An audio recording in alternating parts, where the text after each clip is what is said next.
audiología básica. Los dos temas, junto con el cuarto, van al examen teórico. Si no da tiempo, de todas maneras, les voy a mandar un trabajo de investigación sobre eso.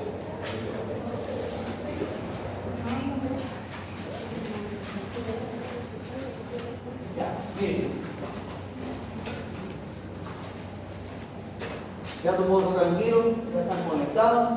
Pues vamos a empezar. Dice, nosotros sabemos perfectamente que en medicina nada es adivinación. Todo es preparación. Como parte de la preparación, nosotros tenemos que saber terminología médica, saber traducir la sintomatología con la que viene nuestro paciente. El tema de hoy se llama semiología del oído. ¿Qué hora es? A las 3:40. Se acaba a las 5:10. A las 4 tenemos que haber terminado. Dice, semiología del oído. ¿Qué vamos a ver en semiología del oído? La semiología no es más que un conjunto de síntomas y signos que nos ayudan a nosotros los médicos a poder entender a nuestros pacientes, hacer diagnósticos positivos, diagnóstico diferencial y poder tratar al paciente. En otorrino, el tema 2, semiología, ¿qué tema vamos a ver? Vamos a ver hipoacusia, vértigo, talia, acúfeno, torrea. Hay muchísimos, son como 15. ¿Ya? Ahora, vamos a enviar esto porque ya ustedes lo saben. Vamos a ir directo a esta hipoacusia. Hijo, hipoacusia, ¿qué cosa es? Hipo, disminución. Acusia, escucha, disminución de la escucha. Ahora, esto habitualmente es un tema por el que la gente va a consulta. Porque todo lo que afecte el oído, un cuerpo extraño, un pedazo de un bicho, cerumen, otitis, todo lo que afecte al oído tiene ciertos grados de hipoacusia, ¿cierto o falso? Porque si la función del oído es la audición, cualquier cosa que afecte el oído da cierto grado de hipoacusia. Aquí hay estudiantes que han tenido hipoacusia porque tienen un tapón de cerumen ahí hace un año y escuchan poco de uno de los oídos. Se le lava el oído y vuelve toda la normalidad. La hipoacusia se ve fundamentalmente a partir de los 65 años de edad en el adulto mayor porque es parte del envejecimiento. Como mismo envejecen los ojos, envejece el corazón, envejece la piel, envejece los huesos que se descalcifican, envejece el oído. ¿Ya? Entonces, por eso van a ir mucha gente a su consulta, sobre todo adultos mayores. Y ustedes lo ven por ahí, incluso pueden tener a su papá que ya está viejito, a su familia, que tú le tienes que hablar un poquito más alto para que él pueda escuchar y te pueda entender, así que pueda recibir tu atención. Entonces, esto generalmente, la hipoacusia, genera en las personas los invalida, porque no es lo mismo que lo escuches bien a que lo escuches mal. ¿Okay? Porque las relaciones humanas comienzan por escuchar. No solo ver, por escuchar. No solo ver ni escuchar, también hablar. Palpar. Es decir, es importante ese órgano de los sentidos, muy importante. Entonces, ¿cómo lo clasificamos? Generalmente hay autores que dicen que nosotros escuchamos con decibeles, si la medida la medida del ruido es en decibeles. Como mismo se da el voltaje de la electricidad, en decibeles se da eso. Entonces, por debajo de 20 decibeles, nosotros escuchamos normal. Por encima de 20 decibeles, hay quien clasifica y por encima de 35 hay quien clasifica. Depende de los estudios. Normalmente esto se clasifica de hipoacusia en leve, moderada o severa, o hay quien dice que profunda, total o cofosa. ¿A qué importancia tiene que clasificar? La importancia que tiene que clasificar es que nosotros tenemos que clasificar la hipoacusia, porque si yo tengo una disminución de la audición leve, yo no voy a esperar a que se me haga moderada o a que se haga una cofosis, porque ¿qué pasa? No voy a dejar de escuchar. Si ya es leve, yo puedo resolver el problema, pero si yo sigo manteniendo la agresión al oído, cuando me refiero a agresión al oído, me refiero a daño por el ruido, que es lo que más tenemos en esta sociedad moderna. Y eso va progresando en el tiempo y llega un momento que llega a ser una cofosis. La clasifican según los decibeles de 35 y 60, 35, menor de 35 es leve, aquí entre 75 y 60 moderada, profunda entre 60 y 90, no 99. Y por encima de 90 es total o cofosis. Es decir, que si viene un paciente con un estudio de audiología con valores por encima de 60, ustedes saben que es moderado, ¿no? Ahora, ¿qué importancia tiene?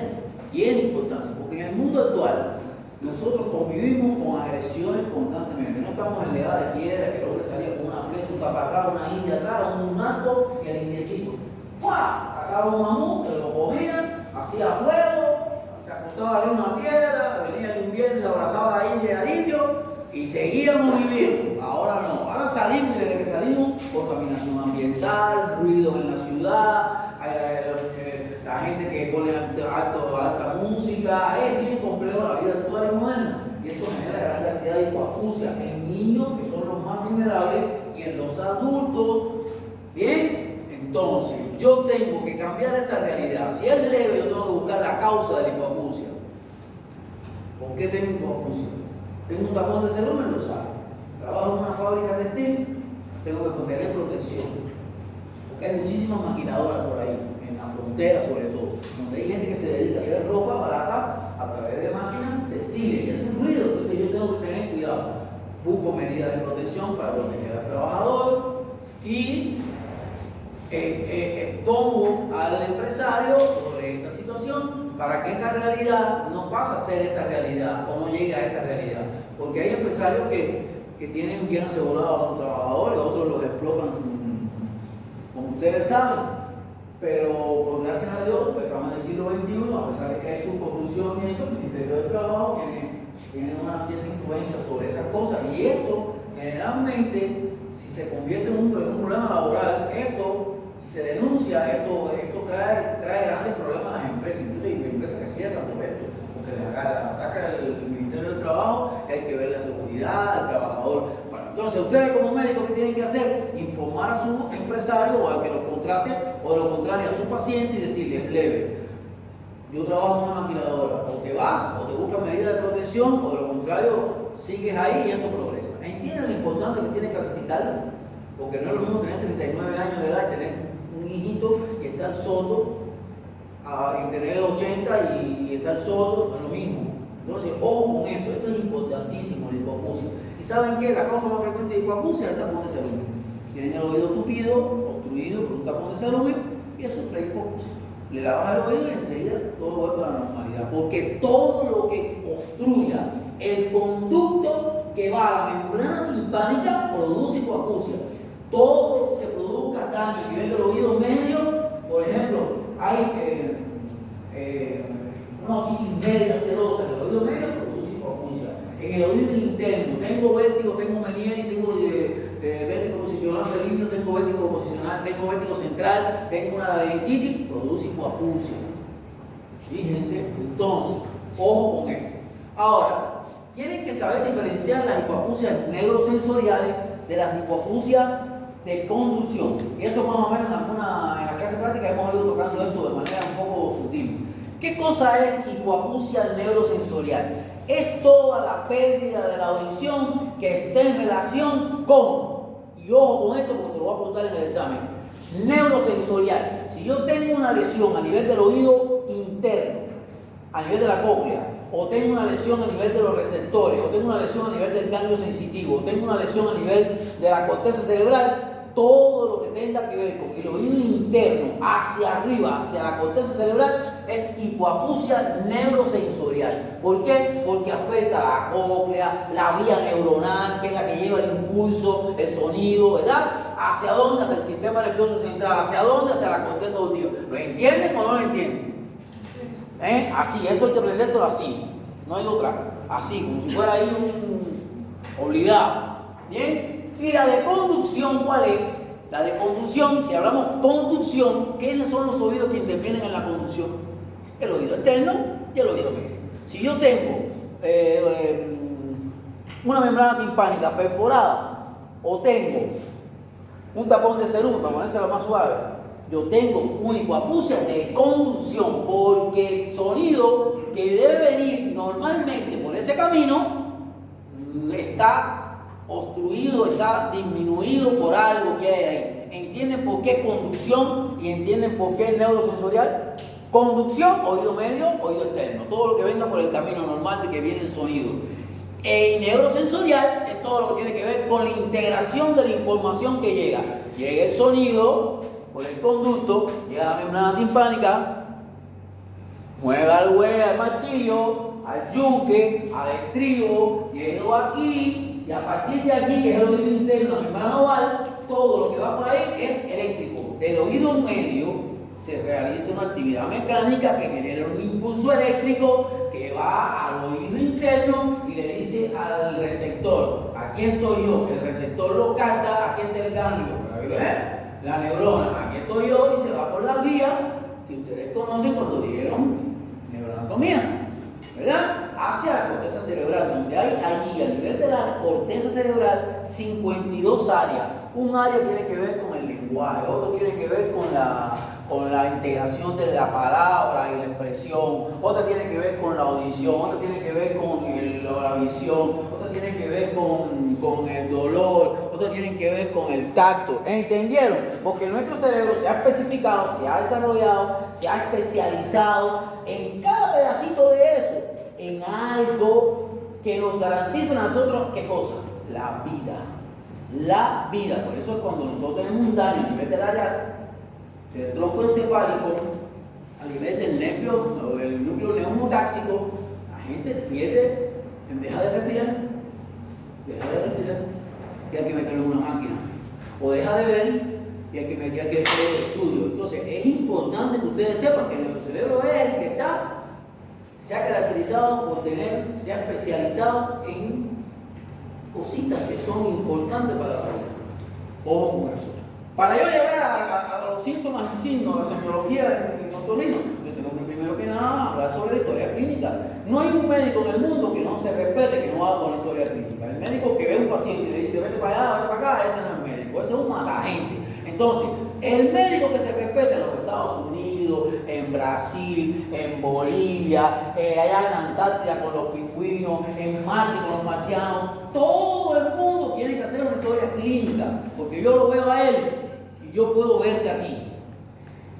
Y porque como desarrollamos el poder de la observación, los médicos somos bien observadores. Por eso hay gente que cuando ve a un médico, tú ves que te está mirando mucho, ese es médico, o es abogado o es médico.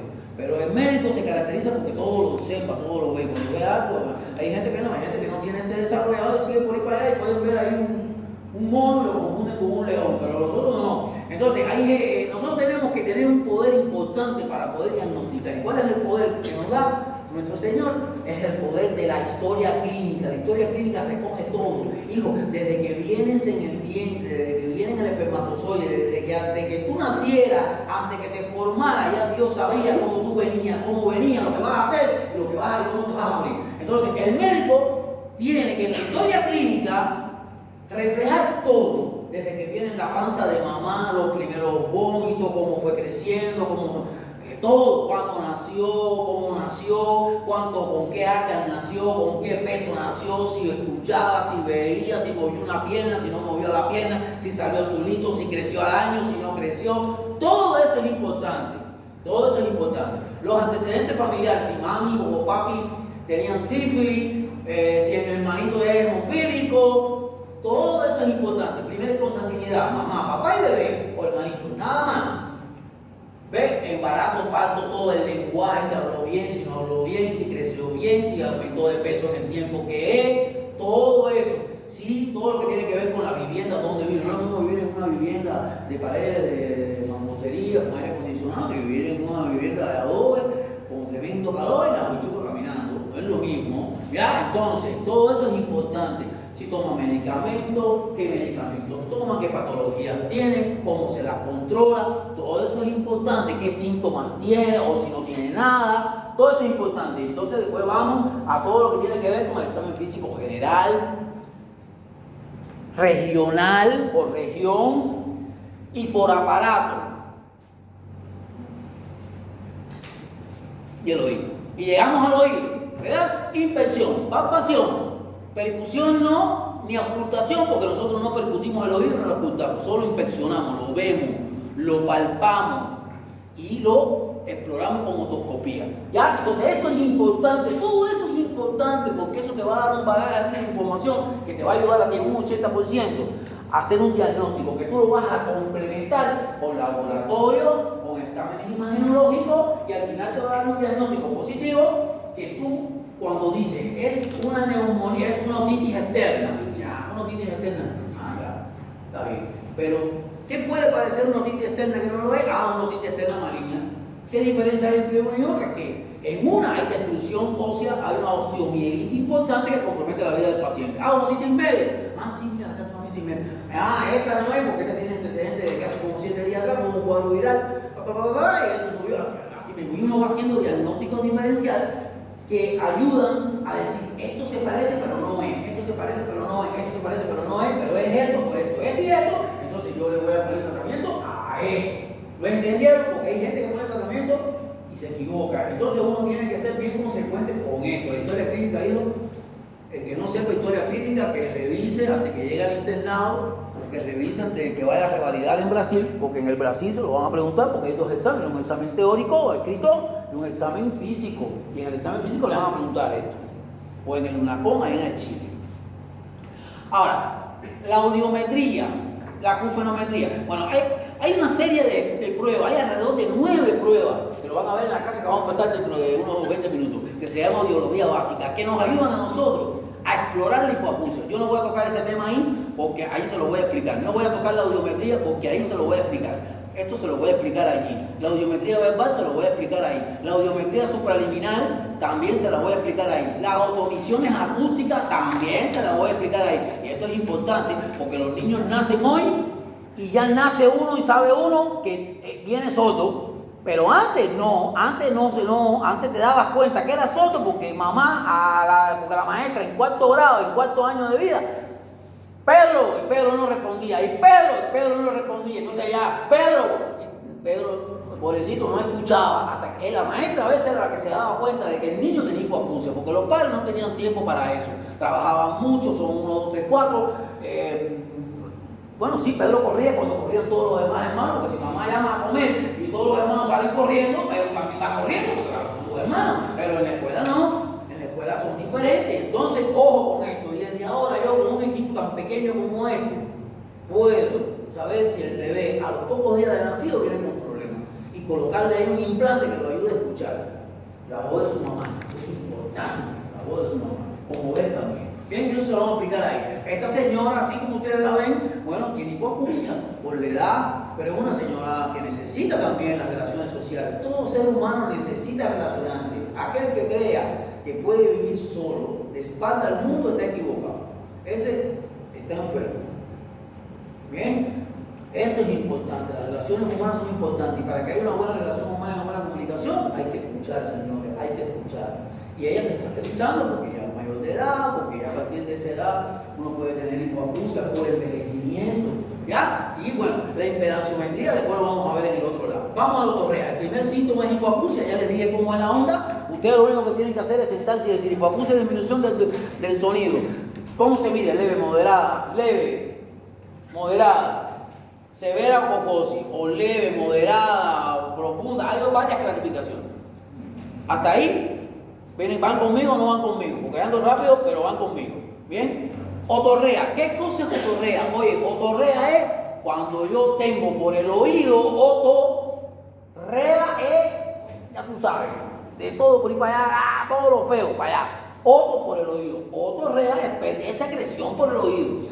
Mira, hijo, la otorrea, como mismo es la rinorrea, como mismo es el esputo que bota, como mismo es lo que bota por la uretra, como mismo es lo que bota por el ano, porque la gente nada más que quiere ver lo que quiere ver, pero no hay cosas que hay que ver. Todas son iguales. Lo único que se diferencia es en lo que nosotros llamamos, ¿dónde está aquí? Las características organolépticas. ¿Qué cosas son las características organolépticas? Las que nos ayudan a nosotros a decir, esto es viral, esto es bacteriano, esto es por parásito, esto es por virus, por hongo. Eso es. Los médicos no somos adivinos, los médicos lo que somos son científicos. Analizamos, interpretamos síntomas y signos y damos diagnósticos. Pero para interpretar eso tenemos que estudiar. ¿Van conmigo, condenados? Bien. características organolépticas, ¿qué cosa es? Es decir, ¿tiene secreción por el oído? Sí, eso se llama ondorrea. Pero ¿de qué color, de qué olores huele? Huele con peste. ¿Tiene peste? No tiene peste. ¿Tiene peste? Es infeccioso. ¿No tiene peste? Puede ser viral, puede ser traumático. Fíjense la importancia que eso da. Viscosidad. Es fluida. Grumosa. Densa. Mira, cuando es fluida, es viral. Puede ser cualquier cosita, un traumatismo. Pero cuando es grumosa o densa, uno tiene que decir, bueno, esto debe ser ya bacteriano. Y ojo, no es lo mismo tratar bacterias que virus y que hongos. ¿Ya? La coloración es blanquecina. Ah, qué bueno, si es blanquecina no hay problema, puede ser una otitis catarral, puede ser una otitis no complicada, puede ser cualquier cosa. De todas maneras uno le hace seguimiento, pero cuando ya aparece amarilla, o aparece marrón, o aparece verdosa, es como la secreción por la nariz. Cuando es blanquecina uno dice, ah, no, esto es viral. Está tranquilo, paracetamol, metamisosis, fiebre, observarlo, alimentar al bebé, mucho cariño al bebé, cuidado y ojo, observarlo. Pero cuando ya viene amarilla, viene marrón, viene verdosa, ¿qué es lo primero que usted piensa, doctora? ¿Qué es lo primero que piensan ustedes? Bacteria. Y ojo, empieza uno a decir, bueno, ya el niño empieza a ponerse medio matungo, ya es irritable a llorar, ya no quiere mamar, o cuando mama le duele, algo le duele, ya no quiere comer, o ya eso peligra, tiene fiebre, o ya cambió la coloración. No, espérate un momento. Cultivo, porque hay que cultivarlo todo hoy hay que cultivarlo, hoy todo hay que cultivarlo, y después le voy a hacer una historia, todo hay que cultivarlo, y después tratarlo. El cultivo viene negativo, se acabó, terminó el tratamiento y ya, perfecto, pero si no, hay que tratarlo de todas maneras. Bien, ahora, la otorrea es continua o incontinua. ¿Cuándo es continua y cuándo es incontinua? Continua es cuando constantemente está saliendo por el conducto secreción. A veces no sale secreción, entonces lo que es discontinua o incontinua. Es que se queda ahí un poquito de secreción y se queda como especie de una arenilla, no sé si han visto, como una cosita blanquecina que se le queda ahí en el oído a la gente. Tienen que ver la otorrea para que se den cuenta. Y uno dice, bueno, ¿es continuo o discontinua? Discontinua, mira, siendo como especie de unas peliculitas así, ahí blanquecina o verdoso, es discontinua. Pero cuando es continuo, es constante, va saliendo y se pone un algodón ahí porque duele y lo quita y tú ves cómo sale la secreción purulenta por ahí. Ojo, eso es importante también. Ahora, si es cuantiosa o es escasa, no es lo mismo que es cuantiosa o no es lo mismo la interpretación cuando es escasa. Y si se acompaña de síntomas relacionados o afecciones que están en relación con la vía aérea superior. Si yo tengo catarro y yo tengo una otitis media y por aquí está saliendo una rinorrea verdosa continua, grumosa, dolor, hipoacusia, fiebre, obstrucción nasal, toma del estado general, entonces yo tengo que entender, a partir de un proceso catarral que pasó hace 7, 10 días, yo tengo que pensar que tiene una otitis catarral. Entonces hay que tratarla con antibióticos. Se complicó con una sinusitis, hay que tratarla con antibióticos. Se complicó con una conjuntivitis, hay que tratarla con antibióticos, porque se comunica con la nariz, con la boca, con toda esta región. Entonces, ojo con eso es importante. Ahora entienden las características organolépticas. Las características organolépticas de la otorrea nos va a decir a nosotros si nos va a ayudar a interpretar la patología. Bien,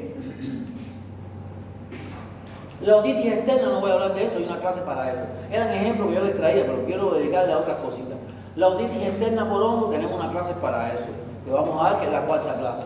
La membrana timpánica normal y la membrana timpánica patológica y la otitis secretora, tenemos una clase para eso, que es la 4ª clase. La crónica también, pero quería ejemplificar con eso, para que vean los diferentes tipos de otorrea, pero tenemos una clase para eso. ¿Ya? Por favor. Vamos a los acúferos. Ya vieron hipoacusia, ya vieron otorrea. Otorrea es salida de secreción por el oído, no otorragia. Otorragia es salida de sangre por el oído. Es otra cosa diferente. Vamos a los acúferos. Acúfeno o tinnitus. ¿Qué cosa es acúfeno o tinnitus? Miren, hay personas que llegan a la consulta y le dicen a ustedes, doctor, yo hace más de un mes que siento que me hablan en la cabeza. Siento algo ahí que está un ruido ahí adentro de la cabeza, algo ahí. Al principio yo pensaba que venía de afuera, pero yo le preguntaba a mi esposa o a mis hijos y ellos me decían, no papi, yo no siento nada, yo no veo nada, no escucho nada, aquí todo está tranquilo aquí afuera, el problema debe estar en otro lado, papá. Y ya yo me he dado cuenta, porque es mi cuerpo, yo conozco mi cuerpo, de que yo sé que es aquí arriba, aquí lo tengo metido aquí adentro, como un ruido, como un pito. Eso es abuso, es una percepción sonora, es un fenómeno psicosensorial experimentado, que experimentan pacientes que tienen determinadas patologías que producen eso. Eso es lo que significan acúfeno o tinnitus. Ahora, el tinnitus es lo mismo que acúfeno, puede ser pulsátil y no pulsátil. Y bien, le voy a poner una serie de enfermedades. Aquí, como ustedes ven, son una serie de patologías que producen tinnitus pulsátil. Pulsátil es como si fuera un latido, como una sensación, una percepción como un latido. Y el no pulsátil no lo es así. Estas patologías que ustedes ven aquí, tan complejas, producen el pulsátil. Estas que están aquí, como ustedes ven, tan complejas, producen el no pulsátil. Pero, vamos a estos cuatro. A estos cuatro siempre les pregunto. ¿Saben por qué siempre les pregunto a estos cuatro a ustedes? Porque ustedes tienen que saber decir, esto es un tinnitus, esto es un acúfeno, esto es una otorrea, esto es un hipoacusia. Y en el caso del tinnitus, la primera causa del tinnitus en un paciente, causa de tipo otológica, ¿saben cuál es? Trauma acústico crónico o brusco. Un trauma acústico crónico o brusco, ¿qué cosa es? Un trauma, una lesión aguda, producto de un accidente automovilístico, un cambio de presión por altura o por inmersión. Esa gente sufre traumas agudos, le están bajando y ¡pam! Explotan o suben bien alto y no están acostumbrados a la altura y sienten ese impacto ahí, por ruptura, por presión. Fíjense, otro es la autoesclerosis, la presbiacusia, todo esto por envejecimiento. Otros son los tapones de cera. Miren qué sencillo, tapones de cera. Vamos aquí, anemia, sencillo, factores hematológicos, factores metabólicos, déficit de vitamina A, B12, zinc, hiperlipidemia, colesterol triglicérido elevado, vamos a la vascular, hipertensión arterial, vasculitis, aterosclerosis. Ahora yo les pregunto a ustedes, llega un paciente que tiene acúfeno, tiene tinnitus, a su consulta, y ustedes lo primero que van a hacer es investigar si tienen estas cosas que están en este cuadro. Porque esto, tumor del glomo, estenosis carotídea, neurisma de no sé qué, hipertensión de no sé qué, traumatismo de no sé qué, enfermedad de Paget, ¿por qué se complican la vida con cosas que se ven uno por cada 200.000 habitantes, uno por no sé qué? Empiecen primero a diagnosticar lo que ustedes ven diariamente en su casa y en su familia y con el vecino. ¿Y qué es lo más frecuente desde el punto de vista cardiovascular? La hipertensión arterial. Viene, le toman la presión, el tipo viene con un tinnitus. Y ustedes están en la consulta, le toman la presión, tiene 160 con 100, tiene 150 con 90, tiene por encima de 120 con 80, ya es hipertenso, tiene tinnitus. ¿Qué es lo que tenemos que hacer? Tratar la presión, bajar la presión, porque la presión, si te está diciendo que los factores vasculares que producen tinnitus está la hipertensión arterial, ¿qué tengo yo que hacer? Bajar la presión. Le bajo la presión y le pregunto, ¿ya se desapareció el tinnitus? Sí, doctor, mira que bien, yo no lo siento. Ya, hijo, tú lo que eres hipertenso, andas por ahí, por la vida no anda contigo y desgraciadamente, mira, que ya, pues, gracias a Dios te lo diagnostiqué, tómate pastillita toda la vida y nos vemos cada cierto tiempo. Miren, ya resolvieron la hipertensión, resolvieron el tinnitus. ¿Por qué tenemos que ir a buscar una enfermedad de Paget, un tumor de no sé dónde? Bien, vamos a la otra. Una aterosclerosis. Como todo el mundo tiene aterosclerosis aquí, desde los más jóvenes hasta los más viejos, niños incluso con aterosclerosis. ¿Han visto aquí en Bolivia los niños con 9 y 10 años? Taponcitos, así bajitos, taponcitos, son una glucosa caminando y no hay una por esa vuelta. Y mamá y papá una glucosa mayor, una glucosa mamá, una glucosa bebé. Y todos andan así, comen hamburguesa a las 4 de la mañana, toman soda. Hay niños que ni agua beben, ni agua hace soda. Y es el día entero. Colesterol en serio, eso es un crimen lo que están cometiendo con ese niño, porque lo están condenando a enfermedades hepáticas, cardiovasculares, neurológicas, vasculares mayores y vasculares menores. Pero eso se lo dice a la familia se molesta y no viene más contigo. Bueno, aleluya, soldado que se vaya, se le abren las puertas. Entonces, hijo, ¿para qué vamos a buscar enfermedades pajes si tenemos aquí que tienen esclerosis? Pero vamos aquí. ¿Tú sabes cuánta gente en Bolivia tiene anemia? Por desnutrición, por mala alimentación, porque no tienen el poder adquisitivo, es malo, porque es malo, por la situación económica, política que tenemos, por la mala atención de las autoridades. ¿Sabes cuánta gente tiene anemia?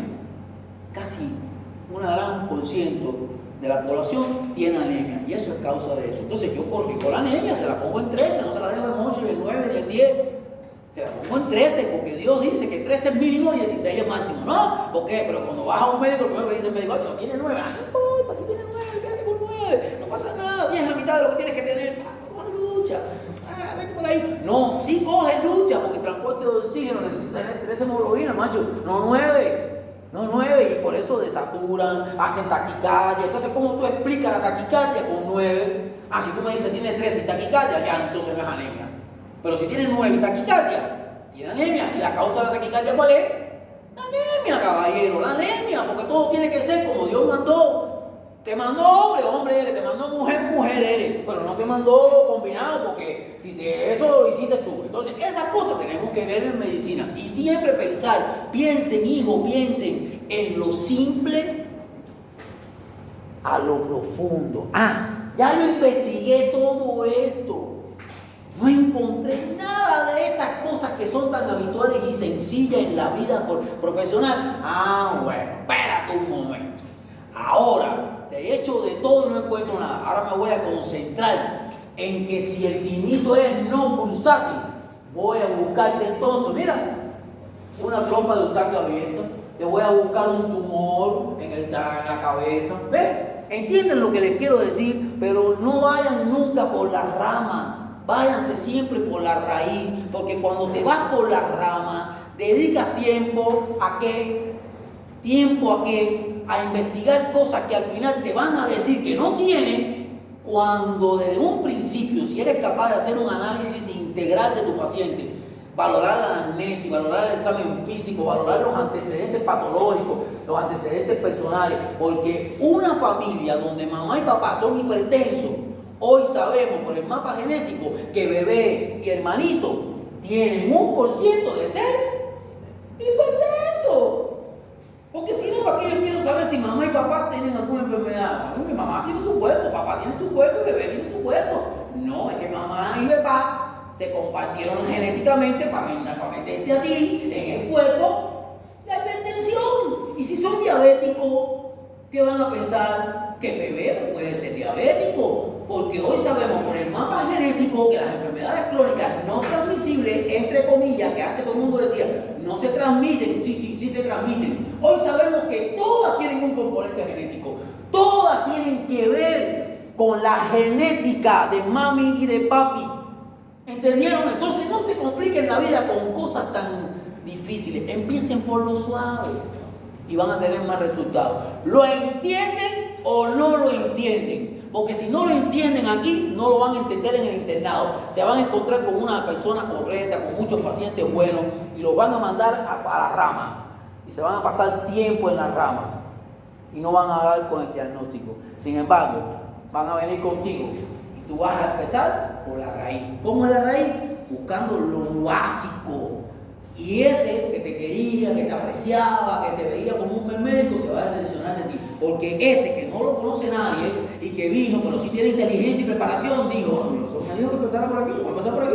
Y en 3 meses, o en 2 meses, o en una semana le voy a decir al paciente, pero tú lo que tienes es esto, vamos a tratarte. Y de momento el tipo va a decir, doctor, muchas gracias, muchacho, una vaca, mire doctor, que bien me ha ido con lo que usted me ha dicho. Sin embargo, mi doctor no, hace años que no me diagnostica nada. Entiende la importancia que tienen estos hijos, porque si no se pierden en el internado. Bueno, se lo estoy diciendo de forma diana. Factores neurológicos, miren, neurológicos. Ahí están. Meningitis, esguince, esclerosis, jaqueca, problemas dentales, trastorno de la articulación temporomandibular. Hasta eso produce tinnitus. Y aquí que todo el mundo coquea y tú lo ves 24 horas coqueando, eso genera trastornos en la articulación temporomandibular, eso manda ahí un estímulo eléctrico ahí que mete tendinitis. Ahora, mire factores psicológicos, hasta los hipocondríacos meten tendinitis.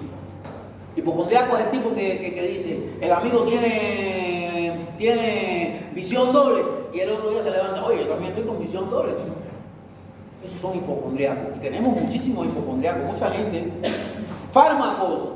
¿Cuántos fármacos no producen tendinitis? Mírenlo, ahí lo tienen. Fármacos tan importantes como la furosemida, el diurético de Lassa. ¿Cuántos bolivianos, brasileños, argentinos, chilenos, mexicanos, costarricenses, guineanos, venezolanos toman furosemida? Casi todos, porque todos tienen chaga. Y al final tienen que tomar un diurético de Lassa para bajar la depresión, los edemas. Y el edema, el diurético de Lassa, produce tendinitis. Ahí lo tienen.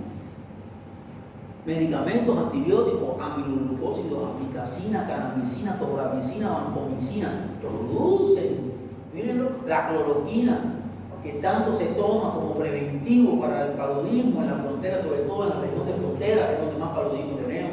Entonces, fíjense, señores, cosas tan sencillas como eso. ¿Bien? Acúfenos, aumentan la intensidad del acúfeno. ¿Bien? Ahora, el manejo siempre es la consulta y buscar las causas tratables de tendinitis. Ahí está. La anamnesis. Ya, no hablo más de eso. Ya les dije cómo tienen que hacerlo. Si no me siguen, es porque no quieren. Se pierden. Bien.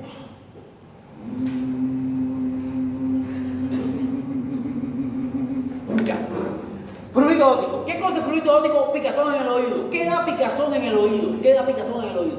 Miren, tener todo el tiempo jabón y agua por bañarse. Las niñas que siempre andan con el pelo largo, lo digo por la mía, tienen el pelo por aquí todos los días, se lava el pelo, champú, entonces le cae agua en el oído. Tener el oído húmedo, el pH del oído es ácido. Si yo le meto agua al oído, le meto jabón al oído, le bajo el pH al oído. Y entonces, ¿qué pasa? Las bacterias dicen, a comer, aquí estamos ahora sabrosos, a comer, porque el oído baja su pH. Entonces, hay que tener cuidado cuando le entra agua al oído, le entra jabón al oído, van a bañarse en una piscina, le entra cloro, van al mar, le entra agua, porque la humedad del oído baja el pH y aparece la otitis media, la otitis externa, ojo, se dan cuenta, y eso da picazón. Eso da picazón. Otra cosa que da picazón y a todo el mundo le gusta, el cotonete. Ay, qué rico, ay, qué rico, ay, qué rico, qué rico. Y esto todo el tiempo. Ahorita estábamos ahí en la clase de práctica y todo el mundo tiene el oído limpio. Todo el mundo, no hay uno que no tenga un oído limpio. ¡Oh! Eso produce prurito, porque el cerumen lo que hace es que lubrica el conducto y permite y evita que se exponga el conducto a infecciones por hongos, por bacterias. No se limpen tanto el oído. Si tienen ganas que el oído le dé cosquillitas, pongan una pluma de pájaro, y hacen así chiquitito con la cuerita, ya con eso ya se coge y se queda tranquilo. Entonces, ojo con el prurito, ¿ves? Y esto generalmente cuando aparece el prurito, aunque se puede ver en las formas agudas de la enfermedad, es más fácil encontrarlo en formas crónicas. ¿Qué produce patologías crónicas en el oído? Los hongos, prurito, picazón. ¿Ya? Otorragia, ¿qué cosa es? Salida de sangre. ¿Cuándo tú has visto que un cristiano tenga salida de sangre por el oído? Ah, sí. ¿Saben cuándo? Cuando con el cotonete se perforan la membrana timpánica. Cuando con un palito o cualquier cosita perforan el conducto y sangra. Cuando vienen en un auto y se proyectan contra una pared y se quedan sin cabeza y van entonces a la emergencia con hematoma retroperitoneal, sangrado por el oído y signo del mapache, que son los tres que siempre vemos. ¿Ya? Entonces, sale sangre por el oído, es porque tiene fractura de la base del cráneo, o porque tiene perforación de la membrana timpánica, tiene perforación del conducto, o tiene una perforación secundaria, una patología de la membrana y está sangrando. Pero sangrar por el oído no es normal, así que a nadie se le vaya a ocurrir decir que eso es normal. Ya, hijos, venga un paciente, el otro día estuve en una terapia y me llamaron, no, para que vaya un paciente, valóreme, doctor, te lo valoro. Doctor, pero si está sangrando por el oído, no se dieron cuenta. Ay, no, doctor, no nos dimos cuenta. Pero si se ve ahí, mire, doctor, es rutilante la sangre. No, pero creíamos que era de la cabeza que se la había roto porque tiene una fractura de la cabeza. Bueno, vamos a hacer una cosa. Vamos a limpiar el conducto. bien limpiecito. La cabeza, bien limpiecito, que no pase nada para ningún lado. Vamos a esperar unos segundos, unos minutos, efectivamente.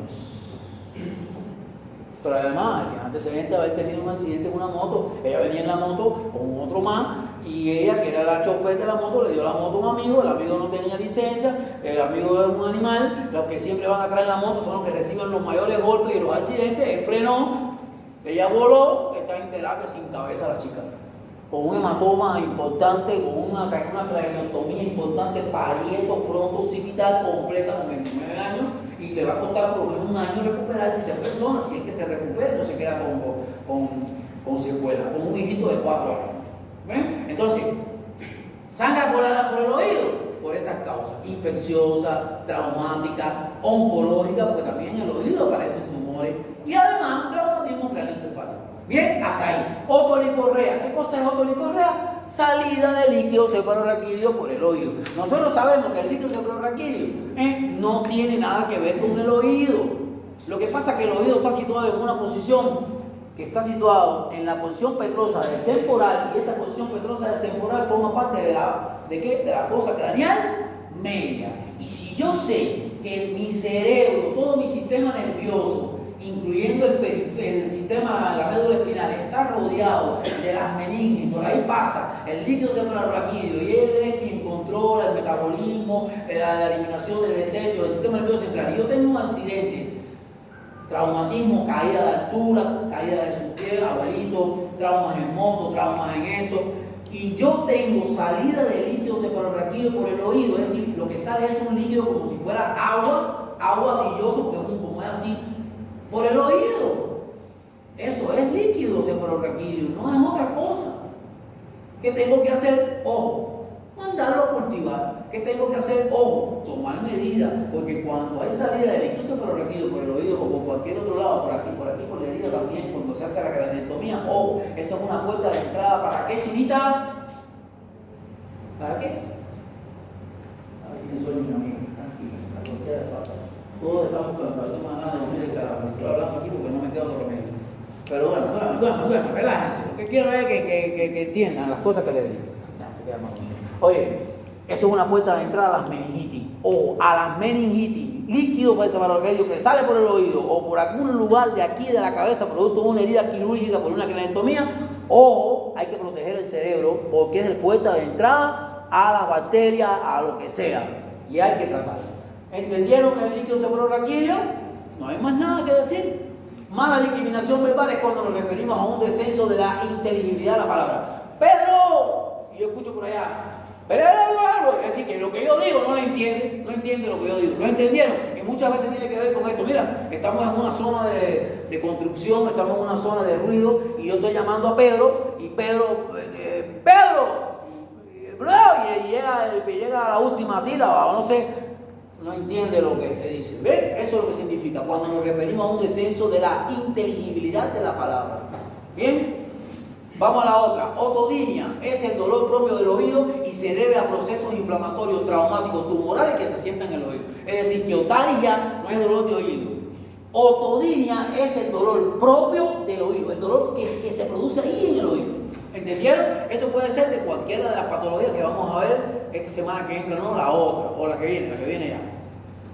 Otalgia, ¿qué cosa es? El dolor referido al oído, pero que se origina a distancia. ¿Y por qué? Porque sabemos que el oído tiene una alta inervación de plexo, de pares craneales. Entonces, yo puedo tener un dolor en la articulación temporomandibular o tener un absceso en una muela y sentir el latido del dolor en el oído. ¿No les ha pasado alguna vez?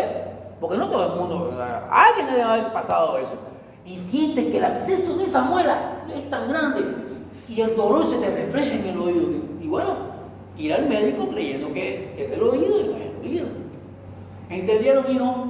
Otalgia es dolor referido al oído, pero que no es del oído. Y otodinia es el dolor referido al oído de causa infecciosa, traumática o tumoral. ¿Lo entendieron? Eso es semiología básica. Estoy hablando con gente inteligente y gente ya está aquí ya en el último año. Cofosis, ¿qué cosa es? Miren, cofosis es cuando no oyes nada, nada de nada, estás sin escuchar. Bien. Plenitud óptica.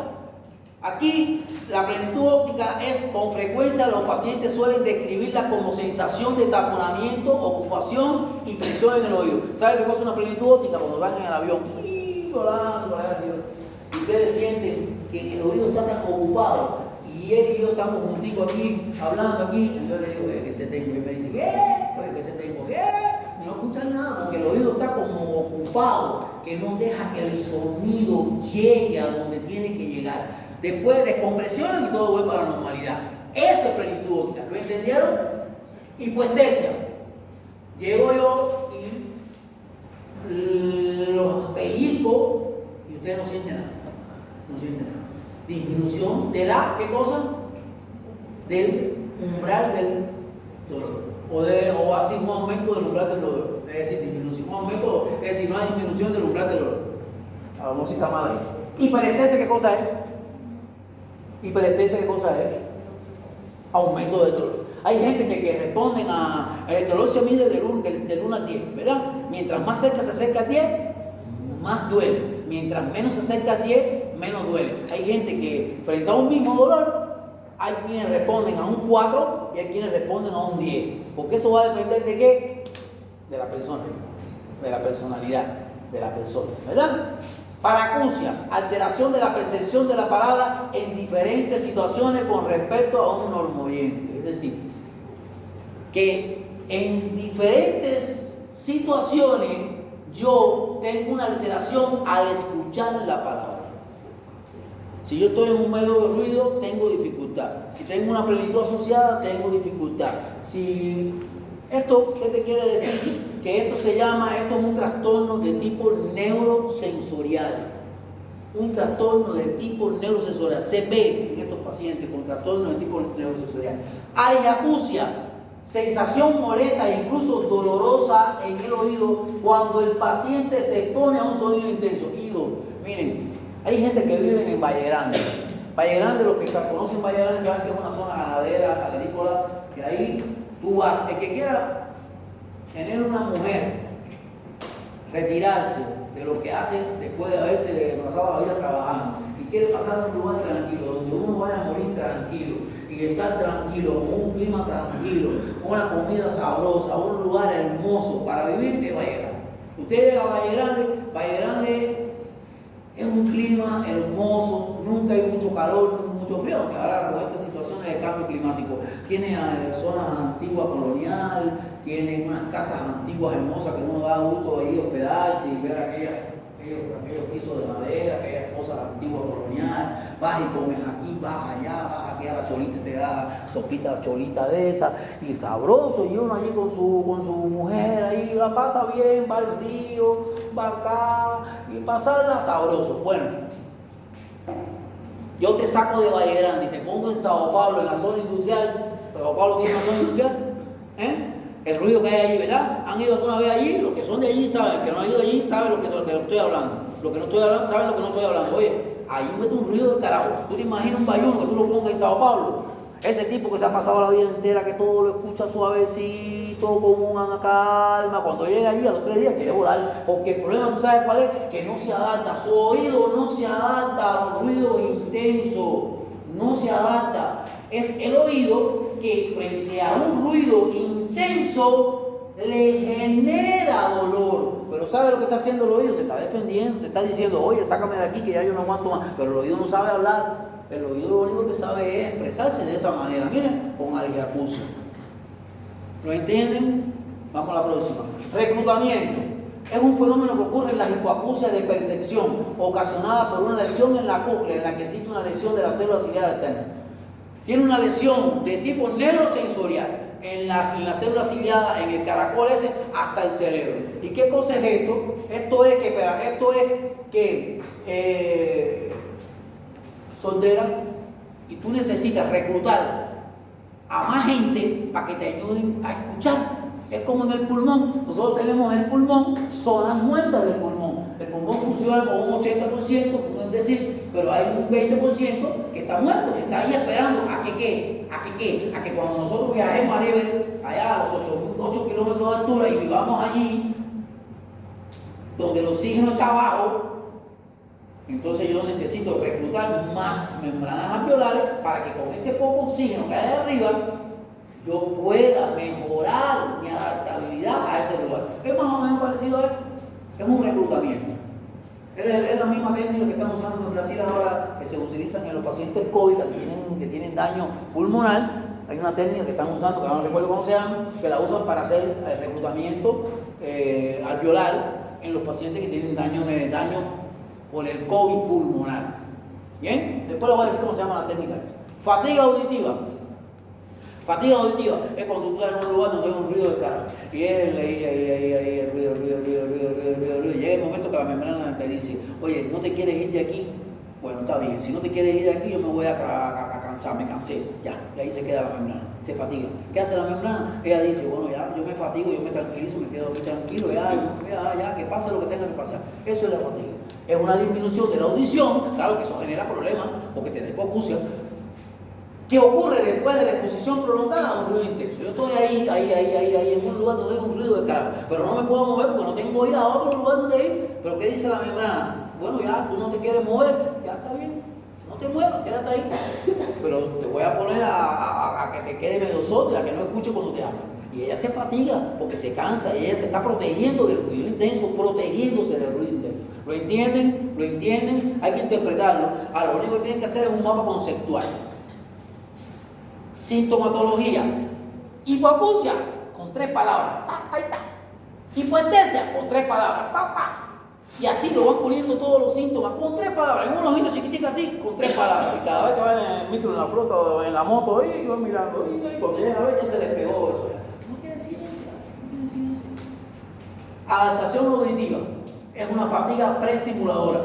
Fíjense, fenómeno que se manifiesta como una pérdida de la agudeza auditiva en un umbral cuando recibimos cierto tiempo un estímulo liminar, un estímulo liminar. Es decir, si un sujeto tiene un umbral de audición de 10 decibeles, eso es normal, en la frecuencia de los 1000 Hz y mantenemos ese estímulo umbral a un tiempo, el individuo deja de percibirlo y necesitará un estímulo. Lo que te quiero decir es que si yo estoy adaptado a 10 decibeles en una frecuencia de 1000, yo fuera de ahí voy a necesitar un estímulo mayor para poder escuchar, para poder adaptarme, porque así es como todo, así ocurre.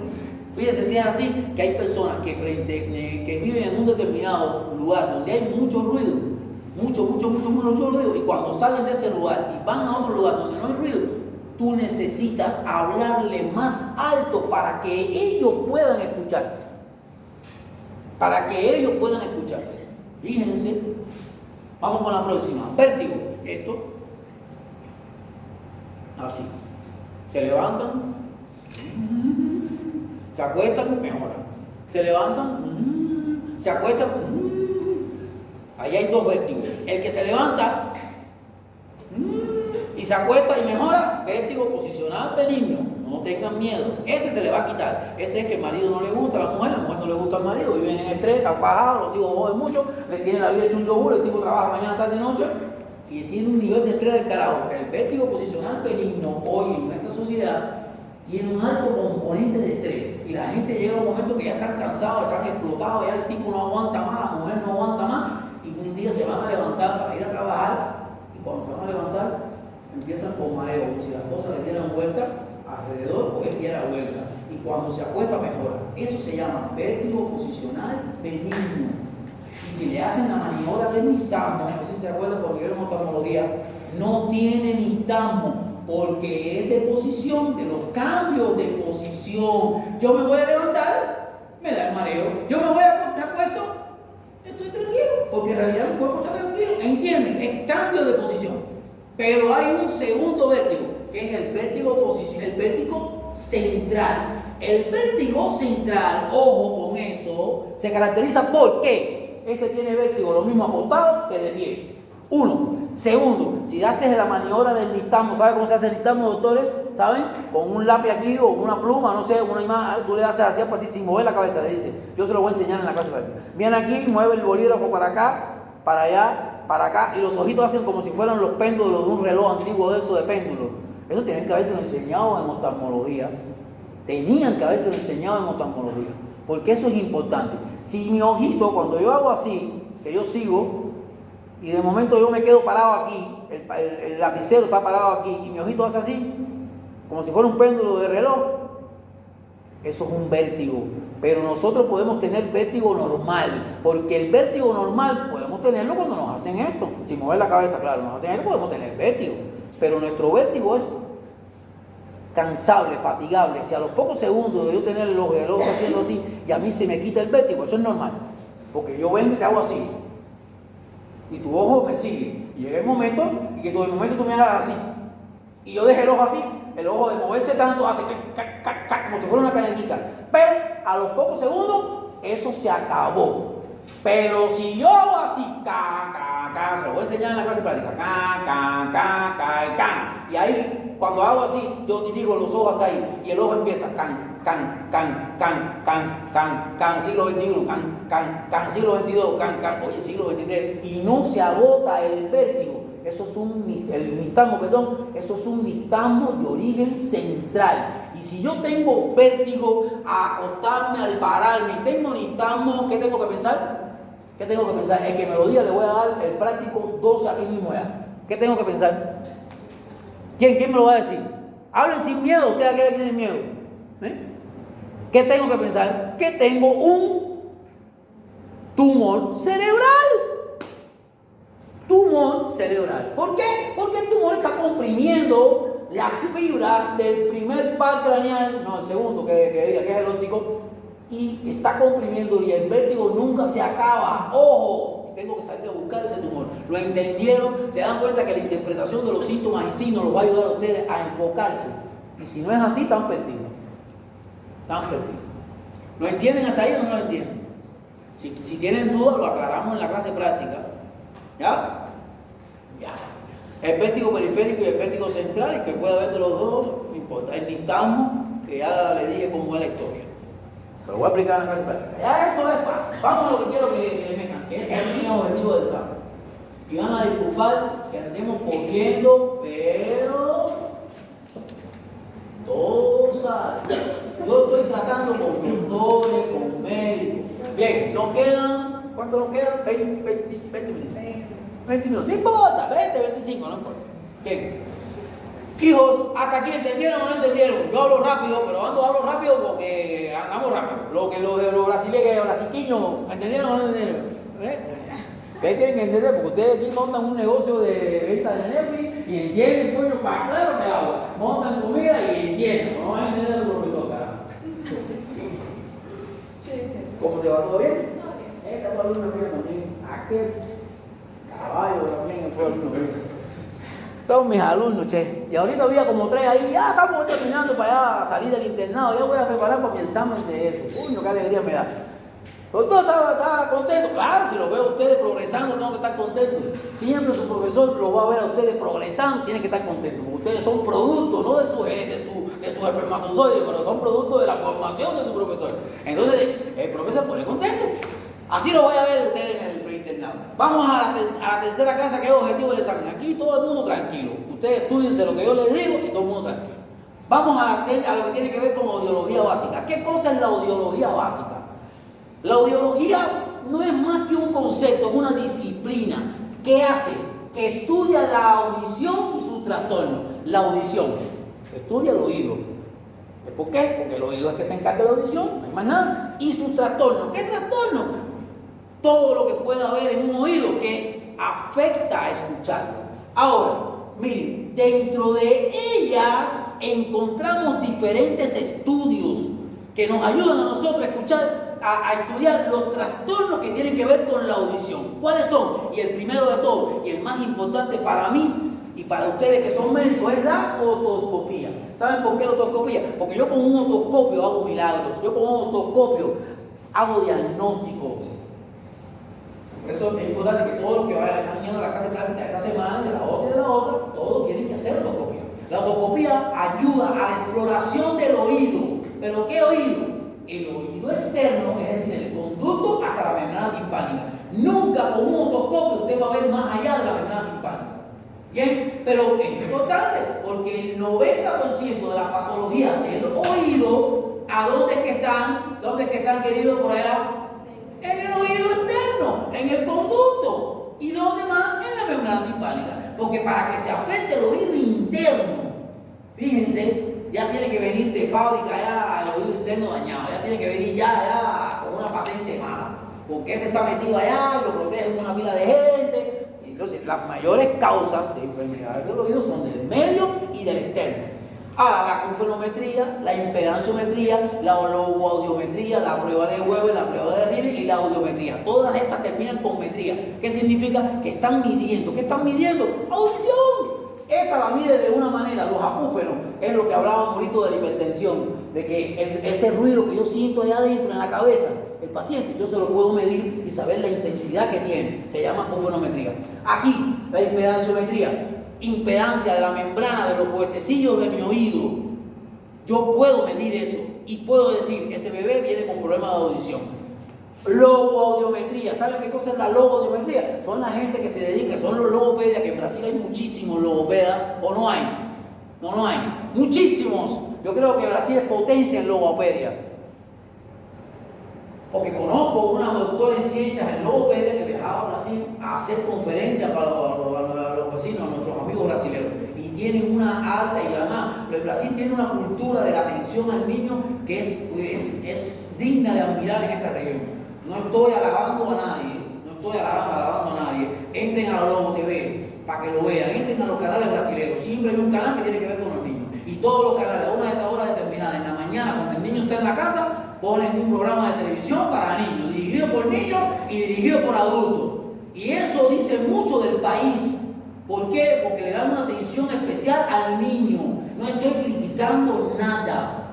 No estoy criticando nada. Pero tenemos que trabajar más con los niños y con los ancianos para que nos llegue el mensaje. Prueba de Weber y prueba de Riemann. Miren, para hacer la prueba de Weber y la prueba de Riemann necesito tener un diapasón y un martillo. ¿Saben lo que es un diapasón? Tienen que haber visto un diapasón. Si no saben lo que es un diapasón, en neuroanatomía o neurología tienen que haber enseñado eso. Si no le enseñaron eso, ay Señor Jesucristo bendito. Y lo otro es la audiometría. Esa prueba es importante, ¿saben por qué? Porque una persona que tiene un problema de audición, al final, aunque tú le hagas todo esto, al final tienen que terminar haciéndose esto. Porque esta es la que nos va a decir a nosotros si el oído está bien o está mal, pero a un % altísimo. Vamos a empezar. Miren, la audiometría. Y voy a empezar de abajo para arriba. ¿Saben por qué? Porque al final, si yo te hago una otoscopía y veo que tu membrana está normal, que tu conducto está normal, pero que tú sigues con hipoacusia, yo tengo que pensar de que el problema no está ni en el oído medio ni en el oído externo, que debe estar en el oído interno. ¿Y quién mide ese daño a 100%? La audiometría. ¿Qué hace la audiometría? La audiometría se mide a través de dos vías. Una vía aérea y, como habíamos dicho, que también podemos escuchar por la vía ósea, una vía ósea. ¿Qué mide eso? Mide actividad sensorial, conductiva y mixta. Porque yo puedo tener una lesión en el oído externo y al mismo tiempo tener una lesión en el oído interno. Y por lo tanto es mixta, porque es de conducción y es neurosensorial. Pero fíjense cómo mide esas dos.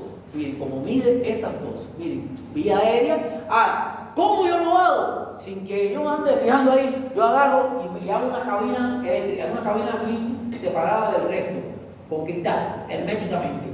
Y coloco al paciente dentro de la cabina, le pongo unos audífonos y desde afuera, con una computadora, con un sistema, que es la de la audiometría, yo le estoy dando al paciente sonidos que van, mírenlo, desde 0 hasta 12 decibeles de intensidad, en frecuencia de 8000 hasta 250. Y en ese rango, con esos audífonos, el paciente metido dentro de un cuarto de cristal donde ni las moscas entran, porque si entra una mosca va a zumbir, se jodió la prueba, ya no tiene ya la prueba de calidad. Herméticamente cerrado. El equipo recoge según la frecuencia y según los decibeles, te dice esto que está aquí. Bueno, ¿tiene una hipoacusia o no tiene una hipoacusia? No tiene una hipoacusia, todo está bien. ¿Tiene una hipoacusia? Miren, Mírenlo, aquí está. Menos de 10, según la Asociación Americana, dice que la audición normal es por debajo de 10 decibeles. Miren, hasta 15. Pero que por encima de 16 a 26 decibeles, yo tengo una hipoacusia mínima. Fíjense cómo este equipo es tan sensible, que te dice hasta cuándo. Mira, mínima, leve, moderada, moderadamente severa, severa y profunda. Entonces, al final, si tengo una hipoacusia y te hago una otoscopía y todo está bien, yo tengo que morir con la audiometría. ¿Y qué cosa es la audiometría? Este equipo que está ahí con esos audífonos metidos en una urna de cristal donde no entra ni una mosca y yo te estoy dando lo que te hablé. Audiometría en una cabina sonoamortiguadora. Ahí no entra un ruido, nada. La audiometría infantil se le hace a los niños cuando cooperan con colores, se le hace también con sonido, pero ya cuando tienen una edad determinada, no se le puede hacer a todos los tiempos, ¿ya? Esto lo voy a pasar y vamos a la prueba de Weber. ¿Por qué voy a la prueba de Weber? Primero, ¿por qué voy a la audiometría? Porque al final digo, miren, si yo con un otoscopio en la mano, con un martillo y con un, ¿qué es lo que digo? Un diapasón, yo con eso puedo hacer diagnóstico de hipoacusia. Yo estoy en la comunidad, me voy a demorar un poquito. Yo estoy, por ejemplo, en el Amazonas, metí allá donde el mundo no es mundo, o el mundo es acá, el fin del mundo. Y yo tengo un otoscopio, tengo un martillo, tengo un diapasón. Y viene alguien y me dice que tiene hipoacusia. Lo primero que yo tengo que hacer es una buena anamnesis, explorar, explicarle por qué tiene hipoacusia. Si vive en el Amazonas, ahí no tumban árboles, ahí no hay helicópteros, ahí no hay industria, ahí vive comer un mono, y viven ahí medio con tapones y eso, la buena vida, porque tiene hipoacusia. ¿Por qué esa persona en ese lugar tiene hipoacusia? Bueno, si ahí no hay tecnología, no hay nada, debe tener algo en el oído, ahí afuerita del oído, y efectivamente, pongo ahí el otoscopio y veo que tiene un tapón de cerumen, porque sabes que a lo mejor no se limpian los oídos, o porque no tienen esa cultura, o tienen un bichito metido ahí. Pero si no tiene nada ahí, entonces yo voy con el Riner y el Weber. El Riner y el Weber con el diapasón se los voy a enseñar en la clase práctica que viene. Y eso se lo voy a preguntar en el examen. Para que ustedes puedan explorar la hipoacusia por vía aérea y la hipoacusia por vía ósea. Es decir, la hipoacusia neurosensorial y la hipoacusia de conjunción. Eso se hace con el diapasón con el martillo. Y eso nos va a ayudar a qué. Miren, en el caso de la prueba de Weber, esta prueba sirve para comparar la audición por vía ósea. Es decir, que lo único que yo voy a hacer aquí es con el diapasón, es estimular el diapasón y colocarlo en la vía ósea. Después lo vamos a ver en la clase práctica. Y comparar ambos oídos con ese diapasón. Si por este oigo más, o oigo menos, o oigo igual. Y al final se hace vibrar el diapasón, se coloca apoyado en la base del vértice en el anillo del mentón. Lo mismo puede tenerlo aquí, nunca en el diente, porque no es bien. También puede ser en el diente, pero nunca se hace porque si yo tengo un diente, es una sensación bien incómoda. Lo normal es que lo coloque aquí en la región central. Bien, y se le pide al paciente que indique por cuál de los oídos se escucha mejor. Esto, como mejor se explica, es en la clase práctica. Ustedes se lo van a leer, pero como mejor lo van a ver es cuando yo se los haga para que ustedes lo repitan y verán que es facilito. Y este Weber nos va a decir qué cosa, nos va a decir 3 cosas. El Weber indiferente o no lateralizado es el Weber en el paciente, cuando yo le pongo el diapasón en la base del cráneo y le digo, ¿por dónde escuchan mejor? Lo normal es que yo escuche igual por los 2 oídos.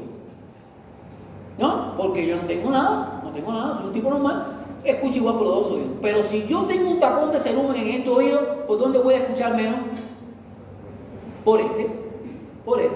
Bien, entonces, Weber que lateraliza al lado sano es el paciente con hipoacusia sensorio-neurobilateral que va a oír mejor por el lado sano. ¿Pero por qué oye mejor por el lado sano? Porque tiene una lesión en el oído interno.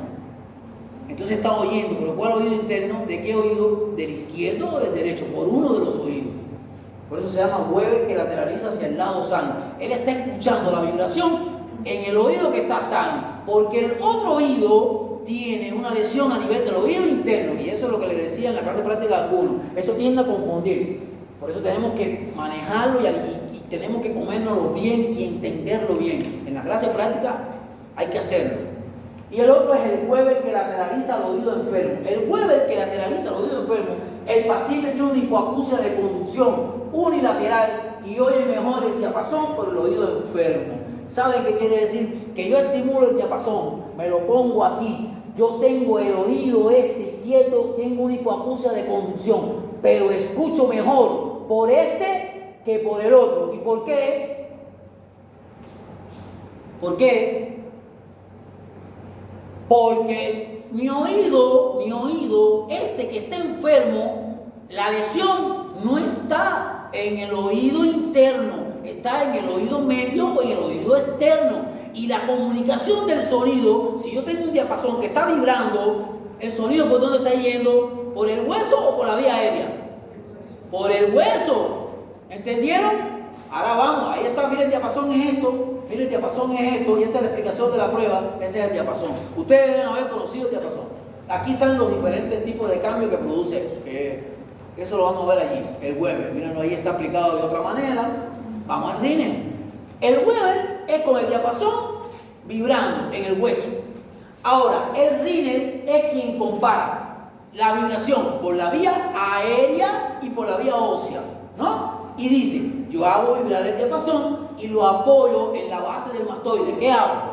Vibro el diapasón, lo coloco aquí en la base del mastoide y le digo a mi paciente, cuando lo dejes de escuchar me vas a avisar. Y él va ahí, lo está escuchando ¿por dónde?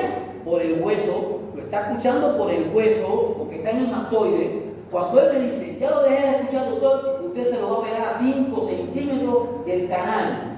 ¿Y él qué tiene que hacer? ¿Lo escucha o no lo escucha? Dígame, doctora, ¿lo escucha o no lo escucha? Lo escucha. ¿Y por qué? Dígamelo, doctor. Porque esa es la vía aérea y es la vía, ¿cuál? La vía fisiológica de la audición. Tiene 12 puntos. Ya, cuando vaya a su examen práctico me dice, doctor, yo creo que la vía ya está aprobada. Tiene 12 en el práctico tuyo. ¿Te das cuenta? Lo coloqué en el diapasón, en la base del cráneo, y le digo a mi paciente, cuando dejes de oírlo, me avisa. Él lo deja de escuchar. Cuando él diga, ya no lo escucho, se lo colocan a 5 centímetros del canal, de la entrada al canal. Y tiene que seguirlo oyendo, porque la vía sensible, la más sensible, la fisiológica, no es la ósea, es la aérea. Es la aérea. ¿Entendieron eso? Bien. Se acabó. Vamos aquí. ¿Qué resultado te da el Rinel? El Rinel te dice que es positivo cuando yo oigo mejor por la vía ósea, ¿verdad? Menos por la vía ósea que por la aérea. Que a veces te engañan. El Rinel positivo es cuando la audición por vía aérea se escucha mejor. Es decir, que si yo escucho mejor por aquí, por la vía aérea, ese es el Rinel positivo.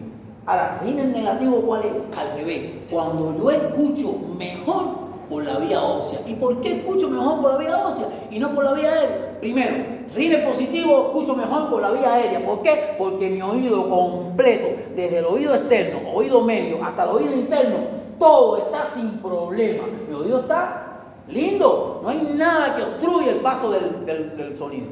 Pero cuando el Rinel es negativo y yo escucho mejor por la vía ósea, ¿qué pasa con el sonido? El sonido está yendo directamente hacia qué oído.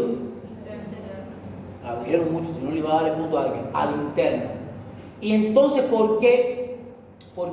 Si es comparativo uno con otra, ¿por qué? Porque Rinel negativo, ¿por qué? Porque está yendo el sonido directamente al oído interno. ¿Pero por qué? Porque cuando yo hago la prueba, para que el sonido vaya por la vía aérea, no pasa bien. Por eso el Rinel negativo. Fíjate, hay algo en el oído medio o en el oído externo que me está diciendo a mí que él no escucha bien. Que puede ser un bicho, una otitis, una perforación de la membrana timpánica, un tumor, un traumatismo. ¿Lo entendieron? Eso es importante, se lo voy a preguntar en el examen. Bueno.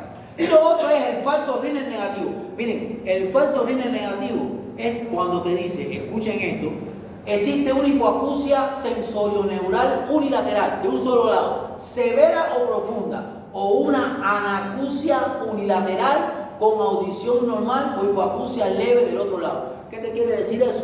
Que es un falso Rinel negativo.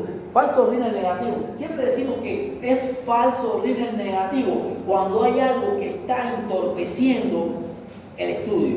¿Y cuál es lo que está entorpeciendo el estudio? Es que yo en un oído estoy que no escucho ni papa. Pero ni papa. Yo estoy mal. Estoy con una hipoacusia neurosensorial. No escucho nada. Y en el otro tengo esto. Una hipoacusia leve. Entonces, la prueba no es concluyente porque mis dos oídos tienen ese problema. Los dos tienen daño, pero ¿dónde? A diferentes niveles. ¿Quién te saca de la duda? Porque el otoscopio, bien. El Rinel Weber en la comunidad se lo pueden hacer a sus pacientes. Bien. Pero cuando ya tú tienes duda, ¿a quién le toca entrar? A la primera que hablamos. ¿De quién fue la primera que hablamos? De la audiometría. ¿Entendieron? De la audiometría. De la audiometría. Esa que está ahí.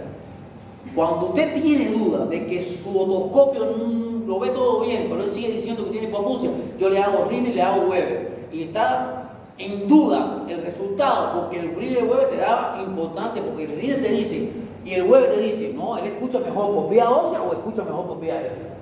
Pero cuando hay duda todavía de eso, quien te saca de la duda, ¿quién es? La audiometría. ¿Sabes por qué la audiometría? Porque es más sensible, tiene un 90 y tanto por ciento alto de sensibilidad. Es como la tomografía. Yo tengo un rayo X de pulmón. Aparentemente yo sé que hay sintomatología respiratoria, pero yo tengo dudas de que en qué lugar está, porque el pulmón se divide en lóbulos, en segmentos, y yo quiero saber en qué lugar está. ¿Qué le voy a hacer?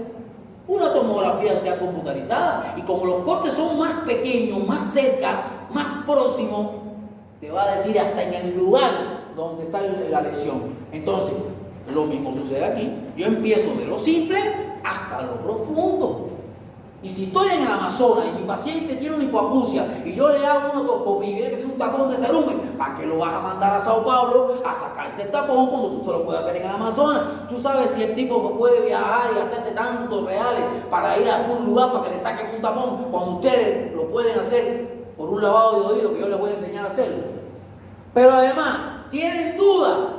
Ya, tienen duda, lo voy a mandar a Sao Paulo. ¿Pero a qué lo voy a mandar a Sao Paulo? A hacer la audiometría, donde yo como médico no se la hago, porque hay especialistas que se dedican a eso, son tecnólogos de la salud que se preparan en la audiometría, en la logoaudiometría. Son gente que no están en las ramas de la salud, sino en la rama de la tecnología para la salud. No son médicos, no son enfermeros, no, son técnicos que se preparan para eso.